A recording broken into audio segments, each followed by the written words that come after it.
When was the last time you read a book? If it was this month or this year, then you're already part of the exception. Recent studies show a staggering decline in reading books. In contrast, there's a sharp increase in other media consumption, particularly short-form videos. We're actually now sort of finding it much harder to focus on a book even if we wanted to. So I really think it's a change in technology. Rose Horowitch recently wrote a viral article titled "The End of Reading is Here," and she explored a phenomenon you're probably familiar with: ever shorter attention spans, difficulties concentrating for longer periods, and struggles dealing with complex ideas.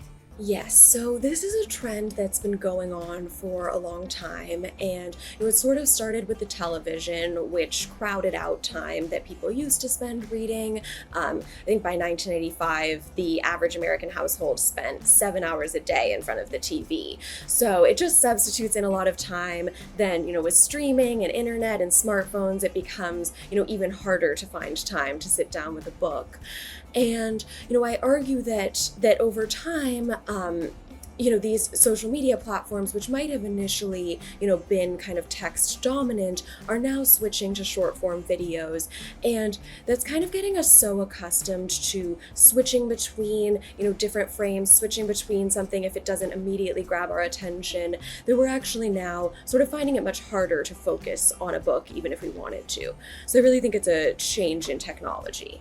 And rather than just being a cultural blip, this might signal a watershed moment in human civilization. Yes, so in my article, I argue that we're entering a post-literate society. And, we know from the statistics that, people are reading much less than they used to. The share of Americans who read a book or an article on any given day has declined by 40% over the past 2 decades. And, I think what's significant about that is not just, the decline and people reading a few different books but really that we are having a wholesale movement away from text. And I argue in the piece that, the communications media that we use kind of shape the way we interact with one another. They shape the way we think and take in information. They shape the way our politics and culture work. And so I argue that, this isn't just, the, share of people who read is going down some. It is a wholesale shift. Now, she argues the current shift is pretty significant and not in a good way. So, could this be a slide into idiocracy or even into a new dark age? Yes, so I talked about the Library of Alexandria at the beginning and the end of my piece, and, I wanted to use that because the sort of story for years among historians was that this library was destroyed by an act of war, and, this amazing place of knowledge, Caesar burned it when he came to Alexandria, and that started the Dark Ages. But actually, the more recent kind of consensus among historians is that there was no external act that destroyed the library. The library was destroyed because nobody cared enough to maintain it. It was neglected. And so it wasn't that the library was destroyed and then we had the Dark Ages. We knew the Dark Ages were here because nobody cared enough to maintain the library. And I was sort of trying to argue that something similar is happening now because we can still read. We might be reading more words each day with emails and text messages and social media posts, but we're not taking the time to really, engage with rich and complex texts. And so that's what I meant by the darkness gathering again. Right, so that's the cultural diagnosis. Here's the biological one. We don't spend so much time, I think, on social media because we like it or find it rewarding. We spend that time because we have been hacked. Anders Hansen is a Swedish psychiatrist and best-selling author who spent years researching what screens do to the brain. And to understand the hack, he says, start with a fact most of us never consider, that reading is unnatural. The brain never evolved for reading. We've had written language for just 5,000 years, and that is a very short time for evolution. So we don't have a a reading center dedicated in the brain. Learning to read is nothing that is genetically pre-programmed. It's something that we have to practice. And that probably makes it more reversible.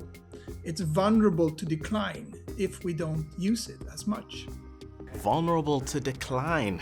That means a skill humanity spent 5,000 years building can be unlearned if it's not actively trained. So what happens to a society that loses this capacity?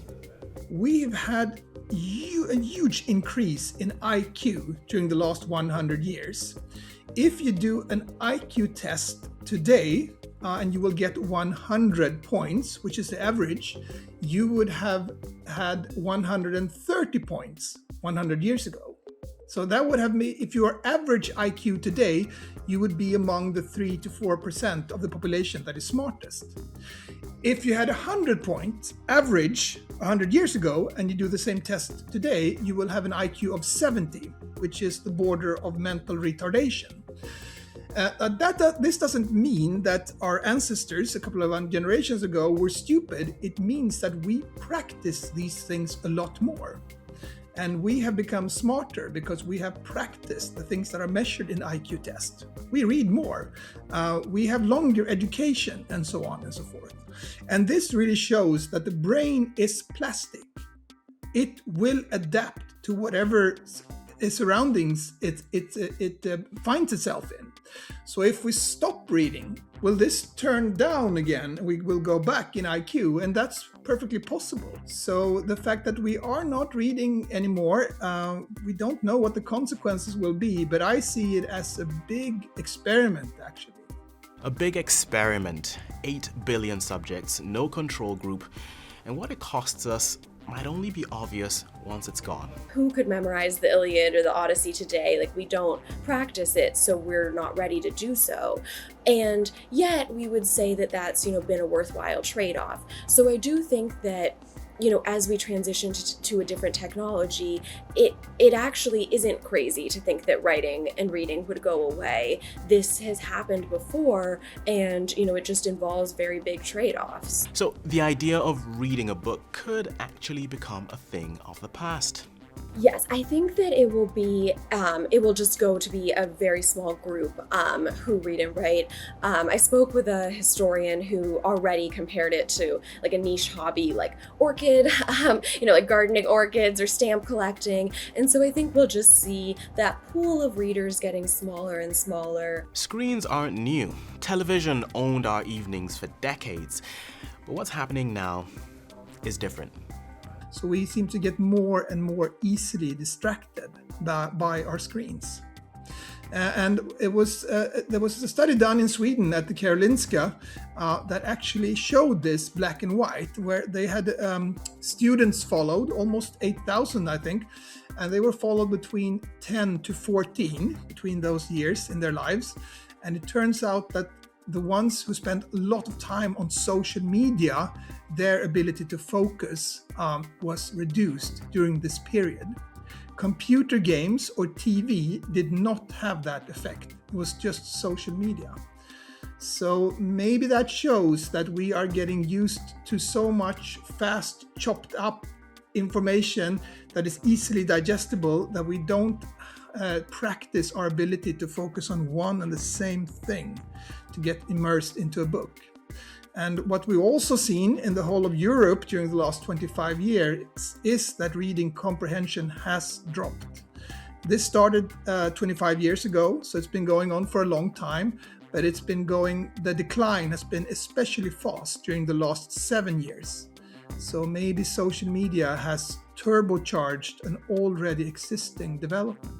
And he says that pull works because of what we are. We never evolved to be happy or smart or creative. We humans evolved to survive. And the world where we evolved was incredibly dangerous. Half of all humans died before they became teenagers.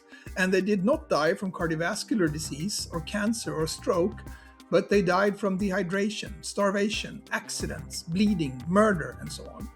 So that means that we humans evolved in a very, very dangerous world and to constantly scan your surroundings. Is there something there, all the time?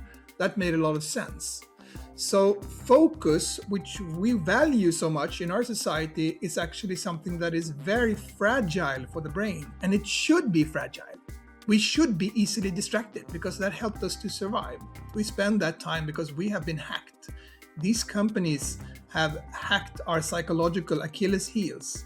And why have they done that? Well, because the most valuable thing in human society is not gold or dollar or euros or what have you. It's human attention. And your attention is harvested by something television never had, a machine that knows you personally. I think the big difference now is that social media companies have used algorithms that detects things that we can't look away from, and that is tailored to each and every one of us individually. So every time I log into Instagram or Facebook or what have you, there's an AI directing its attention to me and saying, what stuff should I show him so that he does not log out? And the big tech companies aren't the only ones bidding for that currency. Politicians compete in the same market, and it appears the format is picking favorites. Yes, so, I think the way that we encounter our politicians now is just fundamentally different from the way people did in the past. Clearly it's been a long time since people were encountering their politicians purely through, speeches when they're visiting or, the written word. But, even now seeing on social media versus, television from before, we know that social media platforms, studies show that they kind of privilege emotionally resonant, simplistic, kind of more populist messaging, and that it has led to, more populist political parties doing better, in many parts of the world. And so, I think that as we encounter our politicians much more through 5 and 10-second video bites, and they sort of have to grab our attention or else we move on, it means that we encounter them as sort of people that we might want to hang out with or that we want to entertain us, and much less so, based on the quality of their ideas, something, if they're trying to lay out a nuanced policy position, there really isn't time for that. And so you scroll from one post to the next. That's unlike the fixed engagement you practice when reading a book. And going by what Anders Hansen says, at this rate, we're collectively on a downward spiral. Yes, I think the ability to engage in deep thought is being challenged now in a way that hasn't been, at least not in our lifetime. The irony of this is that so much work is going to be taken over by AI in the coming years, and to be able to focus is probably going to be even more important on the job market.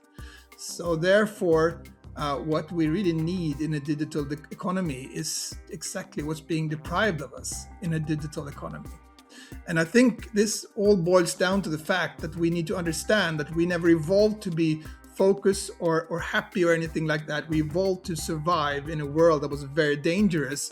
And then those functions that used to be functions evolutionarily, they have become Achilles heels in our modern environment, and we need to protect ourselves from that. The good news is society, including the generation being raised in this system, is waking up to the issue. And of course, this is something that so many have felt. In Sweden, there was a study that showed that almost more than 8 out of 10 young people wanted to read more, but they just can't because it's very difficult to stay off your screen. I saw a study that was mentioned in The Guardian that shows that almost half of all teenagers in the UK wish that they lived in a world where the internet did not exist. Now that's a sizable proportion, and it says a lot. In fact, they're reaching out for the older, slower things. So I have some signs of hope. Gen Z, they seem to be more attached to print media actually than prior generations. I've seen in prior reporting that I've done, they kind of like vinyl records, and they like, actually printed books, and it seems like it's some backlash against living in a kind of digital, ephemeral world, that they want something that really feels like concrete and tangible. So I definitely think that that's a sign of hope. I guess, I almost hope in a way that I'm totally wrong in 100 years, and that I do look very silly, and everyone has started to read again, but it's so hard to know what will happen. But surely paperback nostalgia wouldn't carry this alone. There'll need to be a real reversal. But I think for this to sort of reverse on a wholesale level, would kind of require that we make a different decision than, the people who were kind of the guardians of the Library of Alexandria did. That we decide on a societal, large scale level that this is something that's too great to give up, and that we have to choose differently. Anders Hansen also thinks we'll be able to turn things around. Things will get better when we understand our vulnerabilities and ask for better products. And I think also that we have been rather naive when it comes to regulation about these things, because they have not been regulated. And we regulate everything in society. We regulate cars and buildings and bridges and what have you, because these things are infrastructure to society. And of course, social media is also infrastructure to society.